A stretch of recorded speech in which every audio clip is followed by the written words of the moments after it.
I wrote about another game at my family casino. The living room in my grandparents' home was used for a card game when the house turned into a family casino during New Year's. The game was a blackjack-like one called Kabu and organized by my uncle. It used to be the best treat of New Year's for me in my childhood and early in my teens. Unlike Mortar Roller I had introduced before, this game was played seriously and intensely because it was for high stakes. The players usually bet $1 or more, sometimes as high as $100. The farther into the night it got, the higher the bet went. The family members would leave the table one by one, as the higher bet would make them tense and deprive them of pleasure. As for me, I liked to see the game get heated so much and would play throughout the night until the game came to an end in the next morning. The usual players who stayed at the table near dawn would be my uncle, who was a dealer, my eldest cousin, my mother, and I. My uncle was a successor of the family by marriage, and so my grandparents were his in-laws. He was on terrible terms with my grandmother, who raised my eldest cousin in place of him, and his wife, because they were too busy working at the family farm. Consequently, he didn't get along well with his own son either. New Year's Kabu would become an intense battle between my uncle and my cousin by dawn. My uncle couldn't lose, especially to his son, and that made the game extraordinarily thrilling. My cousin would bet more than $10 on each deal, and my heart would be pounding by seeing bills on the table. My uncle would concentrate on the cards dealt to him and his son too deeply to care about my small bets. Because he would forget to count me in and settle my deal thoughtlessly each time, I would end up winning quite a big amount of money in total every year. He would summon all his strength when he saw the last card dealt to him.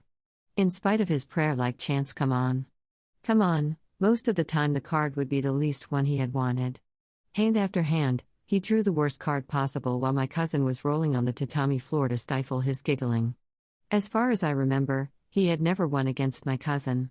He was manly and frank, but I can still picture him going back to his room after the game in the morning light with unsteady steps, worn out, drooping, and on the verge of tears. 3 months after the house was burned down, he died of cancer without becoming the head of the family.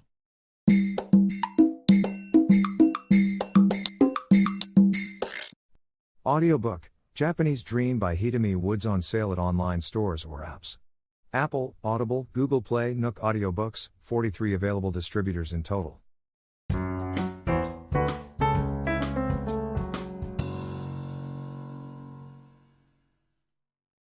I wrote about a battle between Sister Carmela, me, and my mother. Back in my Catholic school days, a teacher for home economics was Sister Carmela. I was in her cooking class. I had no interest in cooking at all, and all I did during the class was giggling with my friends and washing the dishes. I simply couldn't take anything in the class seriously. Homemaking seemed ridiculous to me, and to begin with, I could laugh endlessly when I thought about a sister called Carmela teaching how to make caramel. As I was lazy all the time chatting and giggling, Sister Carmela often had to call my name in front of the class and shush me. She also noticed I hadn't participated in any cooking but just been doing the dishes.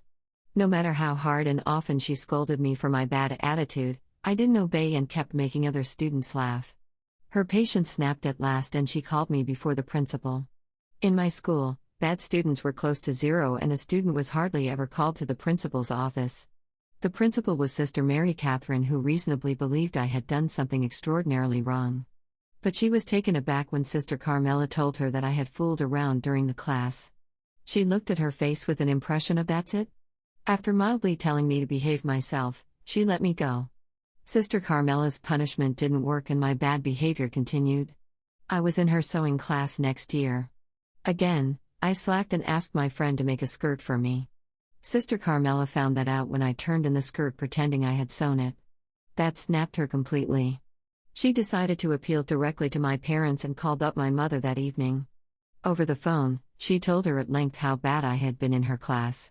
She blamed my bad attitude on my mother's lack of discipline. My mother kept apologizing for a long time, but her tone gradually changed. As Sister Carmela strongly criticized my mother's way of raising a child, my mother suddenly yelled, "I have no reason to listen to someone who has never married nor had a child," and hung up violently. I was stunned because it sounded to me the most insulting remark about a sister. She said to me, "Who does she think she is? She has never raised a child herself, and yet looks down on me who did raise a child.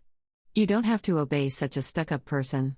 And Sister Carmela stopped complaining about my behavior ever since.